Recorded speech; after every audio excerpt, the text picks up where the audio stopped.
Welcome to the Spirit of a Badass, where we celebrate stories of courage, hope, and resiliency. I'm your host, Alecia Jacobson. Welcome to today's show. Glad you are here. Glad you are here for this update. At the end of this episode, you are going to hear the update on Carey and what she has created and is bringing. And if you're local to Madison, some opportunities that maybe you can even get involved. So I'm so grateful that Carey joined me back. It was about a year and a half ago that we had our first interview and she shared her story. And she's back again to give an update. So that's super exciting. And another opportunity for you, if you love this podcast and you tune in every week, you would love the Women's Coaching Circle.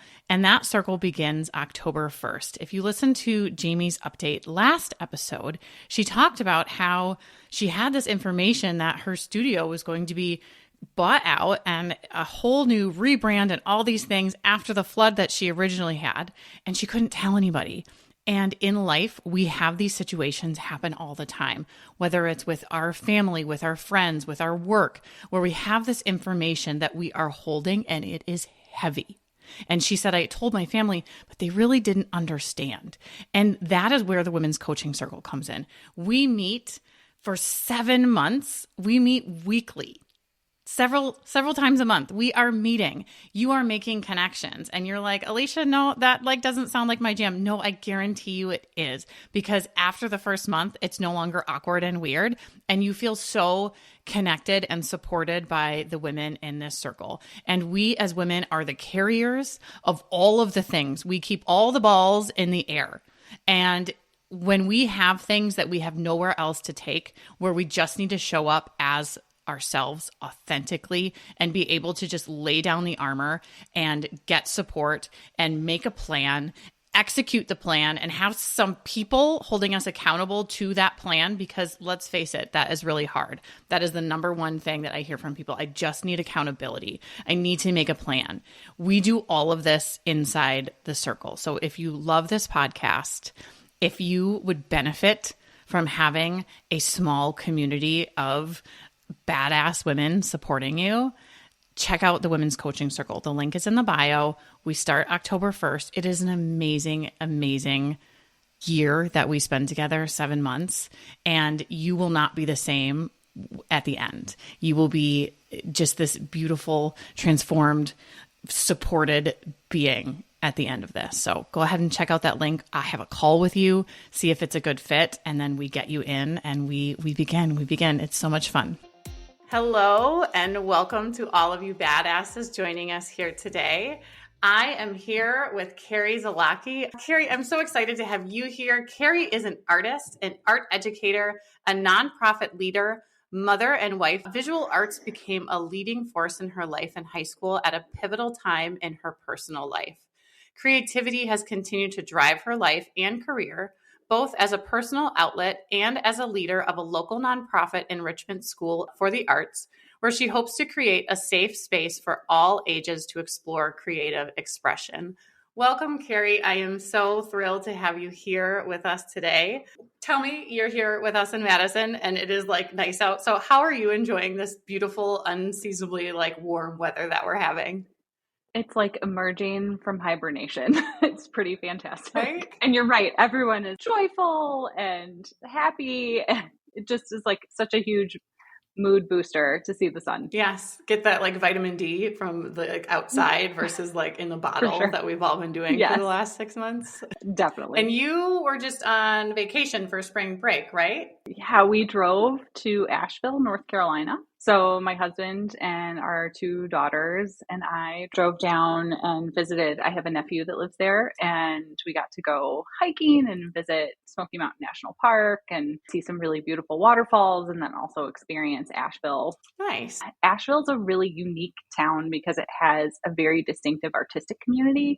So they have a neighborhood called the River Arts District, and there's these different warehouse spaces that have been converted to artist studios. And so there's this community of artists that all share these studio spaces and work within them in their various art forms, and then also sell their work out of these studios. So as a family, we got to go and explore. My daughters got to meet some artists like at work and then buy some of the pieces that they were creating while we were there. So it's really cool for me in the space that my career is in to then expose my kids to what it looks like to have this very supportive community of artists that are really connected to one another in this cohabitive sort of way. So it's very non-competitive and just everyone's trying to help one another succeed. It's really neat. Yeah, it was pretty cool. Yeah. Thank you for sharing. Yeah, it was great. Yeah. Of course. Okay. So you had mentioned the arts and how that, I mean, that's your career. That's at your core, like running through your veins, this artistic piece of you. And that's why you're here today, because that art showed up at a really important time in your life where you really needed it. Yeah. I had always been creatively curious as a child and in a variety of ways, and had been interested in the arts and did a lot of like crafts and things like that at home. I was involved in dance growing up. And then when I was in high school, I was in my junior year of high school, and I had gone to get a haircut, and the hairstylist that I was working with noticed a bald patch on the back of my head, about the size of a quarter. She said, did you know that you're missing some hair back here? And I had no idea. And I was 16 and I went home and I kind of told my mom, like, oh, she noticed that there's hair missing. And my mom said, oh, that happened once when you were little, but it grew back. So I think it's okay.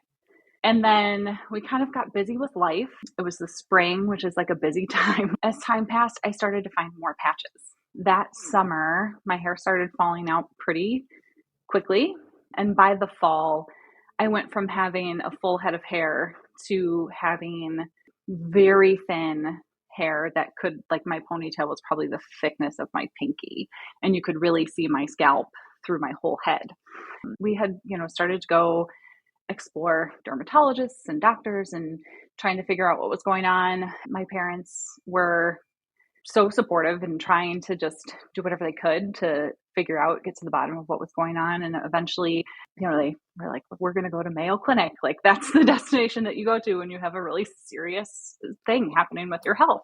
And so we drove up there and were able to see a team of dermatologists. They did a punch biopsy of my scalp. So they cut out like a little cookie cutter. They take a piece and look at it under a microscope. And then the team of doctors comes back in, and everybody, takes their turn looking at you. And you feel very like a fish in a fishbowl. They said, well, this is alopecia. It's an autoimmune disorder, and your hair is probably going to continue to fall out. And there's not really anything you can do about it. You could take steroids, but long term, that's probably going to do more harm to your health than good. The lead doctor was like, my recommendation is to get a good wig and have a nice life. And at 16, I was like sort of stunned, right?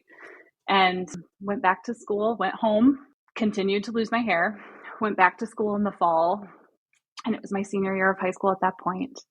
And clearly was really struggling with a lot of depression, not wanting to go to school, not knowing how to deal with this in addition to my like teenage life, which is stressful on its own without added complications. I had the most amazing art teacher. I, at that point, had already been taking a lot of art classes, but she really saw me. She knew that I was having a hard time. It wasn't even like she never put me on the spot. I was never called out or made to feel uncomfortable, but she just in subtle ways let me know that that was a safe space that I could go to. And so I found myself spending any free time that I had at school in the art room and being able to feel really comfortable in that space. I had some of my friends that were also enrolled in those classes with me became part of that safe space. And I remember one day my art teacher, gave me a notebook that was filled with inspirational quotes that she had collected in her own life. She just said, just in case you need this, I want to share it with you. And that meant so much because here I was feeling very isolated and lonely. And even despite people's best intentions, when you're going through an experience like this, it is altering to who you are, to your core. And so to have somebody who just could silently stand next to you, not to make you feel like you had to do anything differently than what you were doing, but to just be there was everything in that moment. And it really led me to feel comfortable with using creativity and visual arts as a way to sort of explore these really intense emotions and feelings that I was having at that time. Wow. Wow. Thank you for sharing your story with us because this is a really vulnerable space. And I just want to thank you for that. As a teenager, I mean, I have teenagers in my house, so that's tricky. And then you have this added piece, and your hair, if you've not gone through this or something similar, you don't really realize how much of your identity and who you are, your hair plays a role in that, which is so interesting. Having that art teacher then see you, you said, I felt seen. She created a safe space. The type of alopecia that I have is called alopecia universalis. So it's the most severe form of an autoimmune disorder. And so my hair loss didn't stop just on my head. As I continued through the fall of my senior year, I started to notice that I was losing my eyebrows and I was losing my eyelashes. And all of a sudden I didn't have to shave my legs anymore, which, side note, is pretty amazing. But I felt like, waking up in the morning, I didn't look like myself anymore. I couldn't look in the mirror and be like, I felt like I was losing my identity. And now looking back on it, it's a pretty intense period of mourning because you are losing the version of yourself that you had been. And there's this new version that you're having to then figure out. As a high school senior, supposed to be like the greatest year of high school because you're, wrapping all the things up. I was just intensely self-conscious. I got to a place where I couldn't piece together a ponytail anymore. I couldn't deal with trying to make it work. And I got a wig, my first wig. I will never forget it. It was like, I tried to have it look as close to what my natural hair looked like as possible. But at that time, I thought, they kept saying it could grow back at any time. And I didn't know and so I just my mom and I went to a wig shop. We found something that we thought would work. It was the most uncomfortable freaking thing I've ever worn in my life. I kind of felt like I couldn't breathe walking around the halls of the school because I was so, is it going to fall off? Is the wind going to blow the wrong way? Is somebody going to say something? Am I going to be, is my eyebrow going to wipe off? Like all of these things that would run through my head in addition to did I do my math homework? There was just something about that room that felt like that was the place where I could breathe. And I think that some of it was because of who she was as a person. She was a strong person who really, you could tell that she wouldn't take any crap from anybody. She stood up for the kids who were maybe being picked on, or she just made it a space in that room where people knew that you had to respect each other in that space. That was the sort of classroom culture that she had created. And I think that had, kind of helped create that feeling of safety so that if I'm here, I felt like I was protected in a way, as opposed to being in the jungle outside of that room. And some of that was probably my perception too, but that was really what I remember her being, this just confident, strong woman who was passionate about what she taught. She wasn't afraid to have difficult conversations with her students, and she wasn't afraid to call people out and tell them to not be a jerk. And so I think that just created a bubble that felt safe for me. And you have taken that bubble, and that had a huge impact on who you are right now and the life path that you took. Yeah. So, we got through high school. We graduated. Hallelujah. And at that point, I had really identified some really specific things that I wanted in sort of my next step. All I knew was that I wanted to go to a creative arts school. I didn't know what I wanted to do with that. I just knew that I wanted to continue on this path of creativity. I knew that I wanted to be in a city because I didn't grow up in a small town, but it was the type of town where everybody knows one another. I felt like everyone was identifying me by this health experience that I was going through. And it became this thing that like I felt was on everyone's mind every time they saw me. When I was considering what was next, I really identified moving to a larger city as an opportunity for anonymity that I hadn't had in the last couple of years. I moved to Chicago when I went to Columbia College. And when you visit Columbia, which is so much different now than when in the year, 1999 when I started there, it is a community of creative people who I just felt very connected to right away. It's just a super diverse group of people. It's like, okay, I think these are my people. I think this is my next step, because not only is it an exploration of your creativity, but there's kind of like a big swing between like the extroverts and the introverts. When you go to a creative arts school, there are the very loud extroverts. And then there's also the people that are like, I recognize you as a person that also does not want to talk to anybody else and just wants to do your own thing in your section of the classroom. And that's okay. And so went to Columbia, I got an undergraduate degree in fine arts, and then eventually ended up going back to the same school to get my master's in art education. And it really kind of came back to that concept of wanting to be able to create that same experience that I had growing up, being able to be the person that my art teacher was for me, for other students. Eventually, we started having kids and relocated to Madison. Now I am the director of Monroe Street Arts Center, which is a nonprofit enrichment school for the arts. And we teach all ages, birth through adults, and have music and visual arts programs that happen in our little corner of Madison. Our hope is really to have that same welcoming, inclusive space for people where they can come in and explore who they are as a creative individual. How do you see that show up in the young artists that you have in your space? Something that is important to really think about is like, not every kid wants to be an athlete. Not every kid feels comfortable being on a soccer field or playing basketball. That's okay. So we see so many different things. We have really amazing multi-generational experiences. So like early childhood music classes where parents and caregivers come with their little ones to be able to make music together. We have kids who come for, piano lessons, violin, guitar, and they get to explore that side of their creative expression. I am not a musician, but I have so much appreciation for what they do.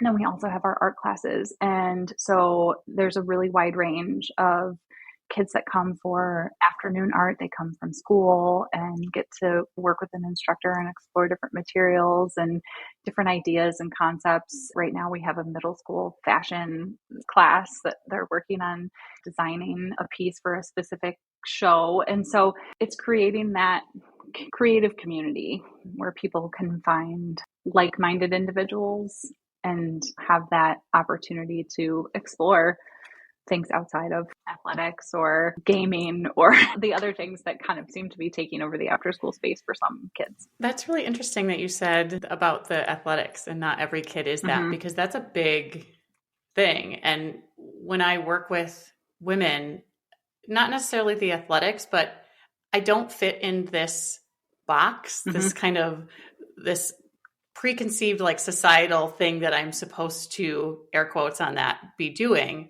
Yeah. So right. How wonderful that there is this space for kids who that's their jam. Like that's what lights them up inside. And it's a safe space, and not like safety, yes, but like safe for their like soul and their heart to show up in this very authentic way, because it's the energy there and it's all the other people that you said are like-minded. And that's what's being given to them. What a gift. Yeah, it feels really special.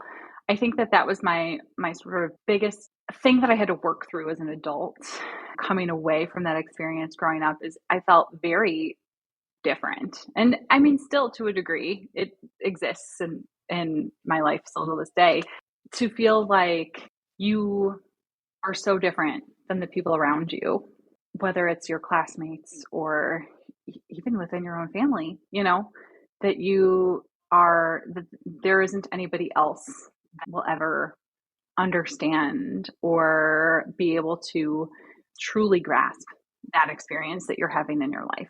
And it can be extraordinarily isolating. It can be hard to figure out how to then, how do I work through that experience and then also find a way to find connection with other people. I think that COVID has really, the experience of being isolated for a while kind of exacerbated that for a lot of kids too. I mean, we have seen kids trying to work through more social things than ever before, and giving them an opportunity to do that in a different way feels really special. Yeah. And you had this experience and now you have come to, it's like your gift back. You went through something that was very tough and challenging. And now you have created this life where you are gifting art to young people and providing this really welcoming and safe space for them to express all of their being. Looking back, you said it was hard to look in the mirror because that identity, you had to mourn essentially who you had known, who you had grown up with, and you were, becoming different. You were growing into someone else. You said a different identity. So what learning do you have looking back on all of this? I think that, time is it's just the most important thing. I think about those intense emotions that you feel as a teenager or even a young adult, and people who really struggle with depression and mental health problems at that age. Looking back, that sort of message to my younger self now is thinking that this will get better. I think when you're in that moment, you feel like you don't see that light. You don't see how you can move forward or find yourself on the other side.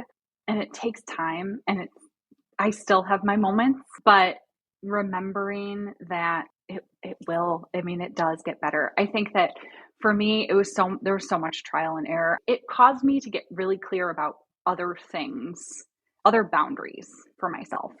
So recognizing what felt good, what felt like a yes and what felt like a no, I think became easier to distinguish after going through this, because it really caused me to really learn about who I was internally. I got really clear on relationships that felt good in my life and those that didn't, and what friendships felt safe and what friendships didn't.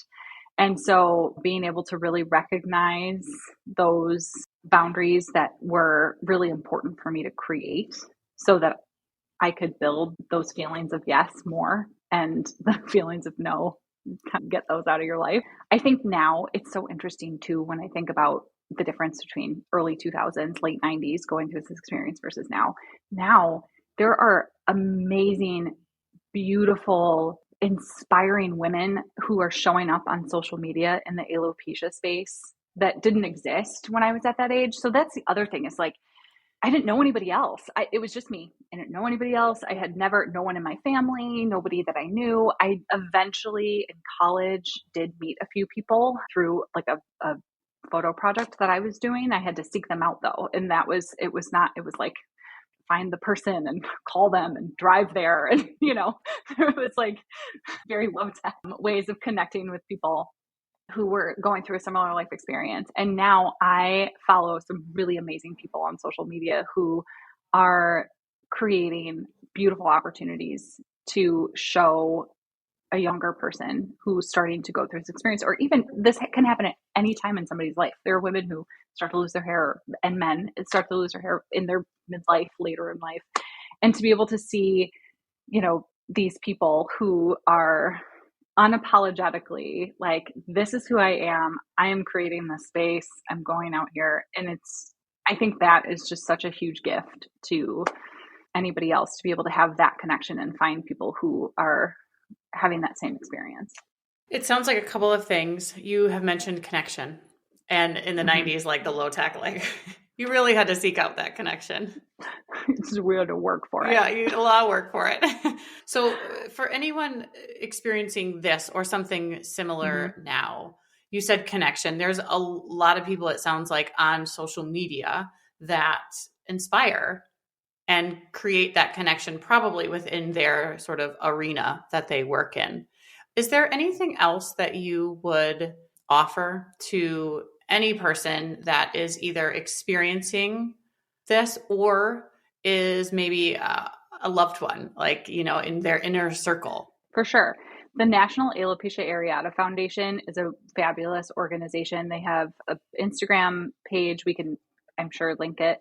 And they do a wonderful job. They have webinars that are recorded that people can watch. They have been doing a series lately where they have different people who shared what they wish that people in their life knew about their experience with alopecia. And it's just a really beautiful way for them to spread awareness and share various people's stories.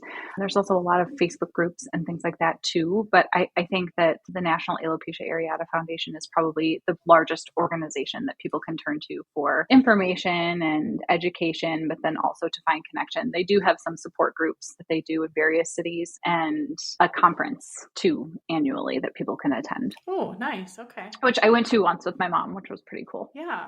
Is there anything that you wish that people would know? I used to say at the time when I was going through high school, I used to come home and be like, I wish people realized that I lost my hair and not my hearing. You hear those whispers. You hear the questions that people ask each other near you about you. And I think that wanting people to know that you're still the same person inside, and just because you're going through this doesn't mean that they have to be afraid of wanting to talk and connect. I've seen recently more people talking about like not commenting on other people's bodies in a public space because you just don't know what someone's going through in their personal life. And I think that, you know, that just should be like a rule to live by for all people and all things. It's not necessary. Most of the time it's not helpful.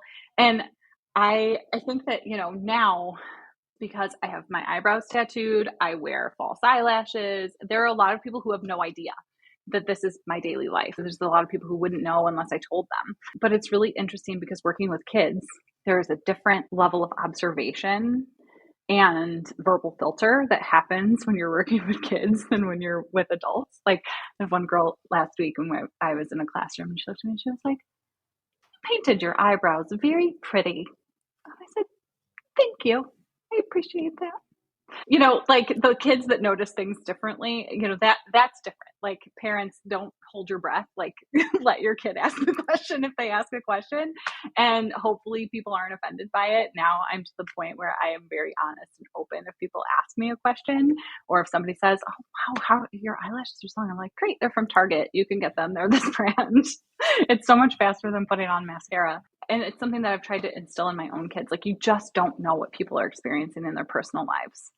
And having sensitivity and compassion for people is just of the utmost importance. I want to repeat what you said about not commenting on people's bodies. This is something that I talk about all the time. Yeah. My children also. We don't comment on people's bodies. I feel like I just said this to an adult. I don't know when it was, but it was in a space where I felt comfortable enough to like call it out. But I was like, no. Yeah. And I'm getting better at that, sort of getting comfortable at calling, not in a shaming type way, but like, we don't need to comment on anybody else's bodies. That's not our space to do that. Like, no. Yeah. No. You had mentioned I'm still the same person and I lost my hair, not my hearing. One thing that I have noticed, one in coaching with people and then just talking to people who have gone through anything out of the like norm, is that other people don't know how to talk to you. It's like all of a sudden people don't have words, or the words that they choose are just really, really not just, and I think people, they stumble over them because one, they don't know how. This is not something that we're taught, is how to have conversations around things that maybe make us uncomfortable or we're unfamiliar with. And somebody I was talking to last week said, like, we're going to make mistakes. Yes. If someone was going to show up and be a person having a conversation with someone who has alopecia, how should they best do that? What are the words? What are good words for them to choose? I mean, I think it's tricky because number one, if you see somebody losing their hair, you don't always know why. So if I walk around in the world without hair on, most people assume that it's from cancer. Like that's the sort of go-to thing. And so, I think that that's a tricky question because it kind of falls into that space of like, does it have to be, like what is the driver behind the showing up? Is it because of wanting to be a supportive friend, or is it because you're just curious? And I think that the intention behind it matters. So like before you would say something, thinking about like, do I need to bring this up, or can I just show up and be their friend and just continue? I think that the choice to wear hair, not wear hair, do, this, that, the other is so personal that if someone asks direct questions, then give honest and thoughtful, like, yeah, that looks great on you, or I like that color, or whatever it might be. But if you just notice something different, I don't think that there always has to be a conversation around it. I feel like for me, it sort of incited this sort of like, well, if this is what it's going to be, then screw you kind of experience in high school, because I went from having like this like unassuming short brown like bob haircut that I was trying so hard to like just hide in the background, and then all of this noise started and people were talking and nobody was talking to me, they were just talking around me. So I was like, well, if everybody knows and they're all going to talk about it, then I might as well just get like a waist length blonde wig and do that, because if we're going to do it, we're just going to do it. Right. And so I think that like, it's hard to be able to distinguish the right way to show up. I think that just showing up as you normally would for a friend, just, those helpful things that you would do if they were going through any kind of a difficult time. If somebody needs help with bringing their kids home from school because they have a doctor appointment, or, any of those things. It's the weird thing about alopecia is that you look sick, but you're not. Like there's no other physical implications that happen other than your hair is gone. I mean, the mental health piece makes obviously things like super depression, and it's hard to get out of bed, and like I'm not downplaying that. I'm just saying that it's different than if you were going through a different, like another medical crisis that would require different things of you for a friend to be supportive. Like you don't need typically like meals or things like that.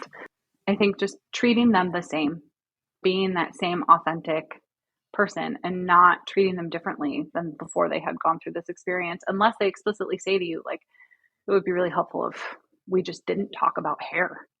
I mean, that's one of the things that it used to just make me insane, is as I'm like shedding like every day, clumps of hair coming out of my head.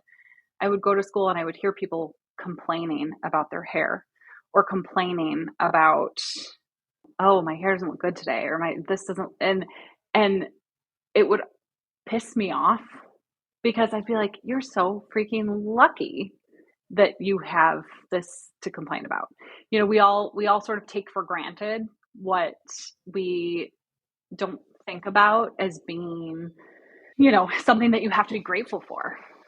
But it's definitely one of those things that I noticed a lot in the beginning. Now I don't really notice or care. But when I was going, it was just like in this intensely aware moment of losing and that transition. I was so aware of other people's complaints about their hair or appearance, because I was like, if we could trade places, that'd be awesome. I would take your split ends any day, lady. Well, and that's, because essentially you're going through a trauma of that. I mean, that is. And so that's so natural to say, I wish I had that problem. Right. Mm-hmm. I mean, and now looking back, I'm almost 42. I lost my hair when I was 16. It's been a long time. We've been on this journey for a while. And I now think about, there's some new treatments and things that are coming out, and I'm like, I don't know that I would want, I don't know that I would want it. You know, I kind of like not shaving my legs. I kind of like who I am now and where this experience brought me. So at no point have I ever thought if I could turn back time and live my life differently that I would, because I wouldn't be sitting in the same space that I am now. Thank you for that. I hear that often. It's something I don't remember who I was having a conversation with, but it was in going what we have gone through. Would we, if we could, like magic wand in hand, would we do things differently? And it's so interesting because the majority, I don't know that I've ever heard somebody say, yes, I would have this be different, because it's like where you are now, the learning, the experience, the impact you get to make, those cracks that, those things that you experienced, the light, it just shines, it shines through. Yeah. And other people get to experience that through you. And would you trade that to be different, to have those split ends that the other girl had, would you? And, most people, no, I'm really happy with where you are, which goes back saying time, when you said time, just knowing that like you will get through this. And now here you are almost 42 saying, yeah, I like who I am. I like not shaving my legs. Yeah. I like the space that I am in and this life that I have created. Right. Great. Thank you, Carey. And enjoy this beautiful weather outside. I hope you can get out in it, like soak it up while we can.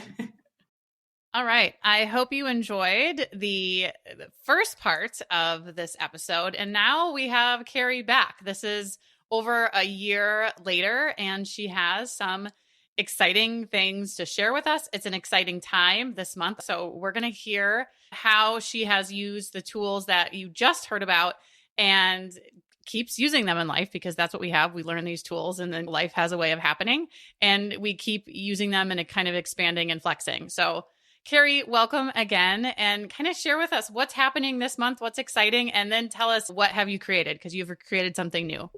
Yeah, thank you so much for having me back. And it was really such a great experience the first time. And all of the feedback that I received from folks has been so positive and warm. And it's been pretty amazing. But it's kind of interesting, the timing of everything. September is Alopecia Awareness Month. So there's a lot of folks who do a lot of different things to kind of just promote awareness and have conversations around alopecia. There's some walks and things like that. The National Alopecia Areata Foundation does a lot of public education around this time and awareness, and some different content creators do a fair amount of things. So there might be some, things in public spaces that people could come across about that. And then it also happens, and this is entirely coincidental, it also happens to be National Arts and Education Week. And so there's a whole separate thing that's happening through different organizations that are just promoting arts education and awareness for the need to support education in public spaces and schools and communities.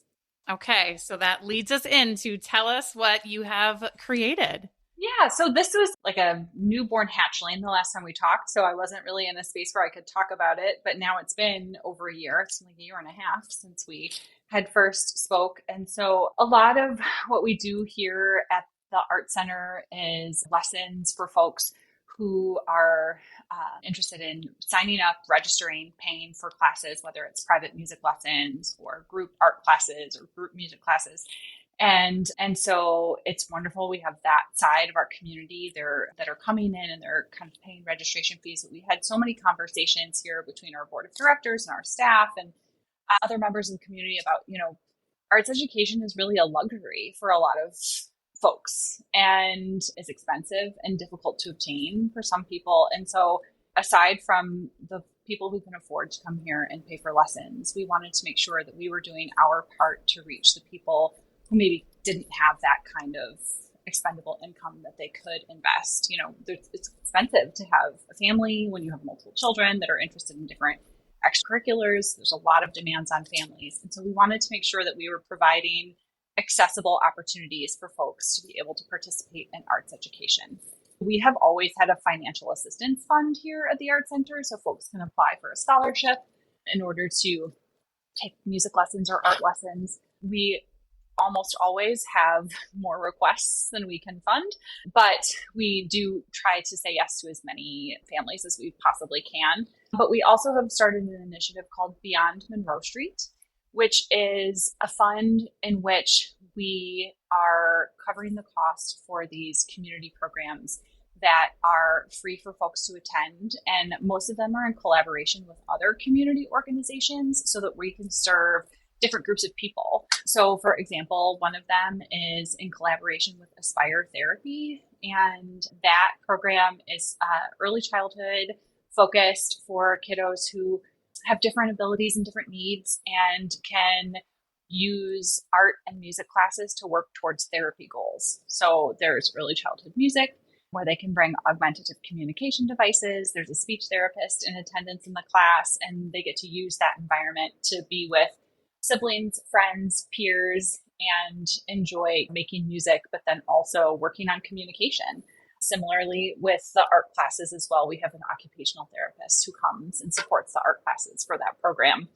We also do a class every week at Bayview Community Center, which Bayview is a low-income housing community that's not that far from MSAC. So we offer early childhood art and music classes that happen weekly, also free for those to attend. Most of the folks who come to that program are residents of the Bayview community. Some of them just live in the neighborhood as well. But that is another one where it's been really requested from the residents there that they wanted to have early childhood enrichment experiences for their kids. And it wasn't something that they could afford to do outside of that community center. And then here in our space, we do something called FAMS, which is a family art making studio. It happens every Friday evening. It's free for families to attend together. They can just come to one or, sign up for multiple, but it's really an opportunity for parents and kids to attend together and make art projects, learn about new artists, explore new materials, things like that in a space that feels really accessible, welcoming, and we are excited to have the adults making art alongside their kiddos. That sounds so, as a person who grew up very, we did not have the funds for anything extra. This type, you had kind of told me about this, but I didn't have all the information. Hearing this, I hope if this pulls at you and that people just lift this fund up and support it, because the children are so obviously deserving of these things, but the impact that it has for them, and especially bringing the families in to the mix also and having them do that together. And I know the impact that art had on you. So this hits my kid part of me that didn't have those opportunities. So to have people out there now creating those opportunities for these children to be able to experience is I've been a little teary lately, but this makes me want to tear up a little bit because they should have all these things. And I'm just so grateful that you are creating this opportunity for them and that you can extend the reach outside and beyond the center there, that they can, have it right in their own community and that they can be involved in these things. Yeah, for sure. And the interesting thing that I don't think that people realize, and this is state specific to Wisconsin, but Wisconsin is dead last in terms of public arts funding. We're the 50th out of all 50 states in the country. So as a state, we only invest 18 cents per capita in public arts funding. And in comparison to Minnesota is actually third, which is just our neighbor to the north. They spend almost $10 per capita on public arts funding. And so organizations like ourselves, and there's lots of other really amazing youth arts organizations or nonprofit arts organizations around the state.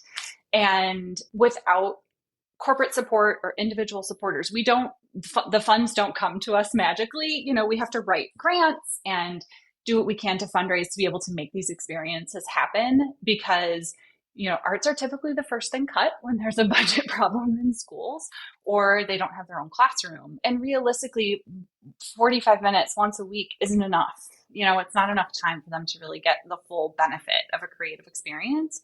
And so we just want to make sure that we're doing what we can to be able to make it accessible for everybody to be able to tap into that. And so regardless of socioeconomics or busy lifestyle or things like that. It's something that every kid should have an opportunity to participate in. Absolutely. And that is insane that we are dead last in Wisconsin. And I remember back when COVID and everything, the things that we were doing inside my house was so much art. And myself, I had my like sweary coloring book because coloring makes me, I have to have lines and stuff. I can draw like a river. I've seen your artwork. I do not have those skills. I got like a river and a tree and some flowers like tulips. But that art is so therapeutic and it is so, you can, just the things that happen internally in your mind. I know that you know this, but for those of you out there too listening, go do some art, go color or go paint. Like it is so good for your soul to do art, and gifting that to children and giving them that opportunity. I love this. I love this so much. Not that we are last. We need to that needs to improve. Yes. And like you said, 45 minutes once a week, like that's wild. And especially, I don't know, what we do in the school systems, but their art is just so important, and having that creative space. Because if you think of I'm going off, this is a little bit, we're just doing an update here and I'm getting on a tangent, but as adults, that creativity gets cut off. And then a lot of people are just miserable. I mean, think about how lovely they would feel if they were creating, actually creating.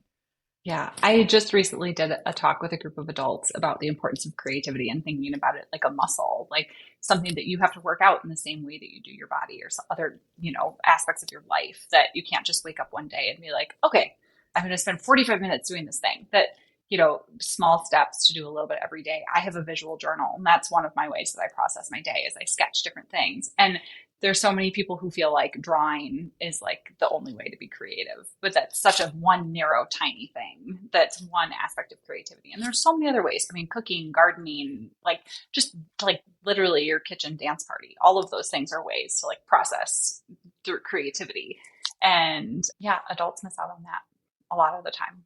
Well, and if we can, follow in your footsteps and be modeling it and offering it and creating the opportunity when they're children, hopefully, when they get to be adults, it's like, oh, this was so good for me. I have still flexed this muscle throughout, and it doesn't just get cut out in the budgets. They keep getting to do it. Yeah. And remembering, that can be something that you can always go back to in different ways at different times, and not feeling intimidated to try something new and pick something up and experience that expression. Yeah. I like that you said it doesn't have to be just drawing. It can be cooking, dancing, all those things. So I think especially for mental health, people can tap into whatever that creative outlet is. That can be so helpful. So if you're feeling, a little blue or just anything where you have that kind of excess energy, we talk about, completing the stress cycle, this creative space can really be helpful within that. And everybody, I feel like, is in that cycle. So go do some art. Yes, exactly. They can come to FAMS, come in Family Art Making Studio on Friday night. And you said that's every Friday? Mm-hmm. Every Friday night. And okay. So if you're in the Madison area. Yeah. Come stop in and see us. Awesome. And the new links will be in the show notes. So if you would like to donate to the fund to help fund this art education and art opportunities, we'll have that link there. And I hope that everybody can go create something, go do something fun with art. Thank you, Carey. I really appreciate you being here. Yeah, thank you so much for having me back. Yeah, it was really wonderful. It's always a good day when I get to see your face. Agree. Thank you. All the links will be in the show notes, and I appreciate the update. Yeah, thank you so much. Spirit of a Badass is a Lit Path Studios podcast and is produced by Jamie Gale and Alecia Jacobson. Music by Shane Ivers. We'll be back with another inspiring interview. Until then, keep your spirits high and your energy badass.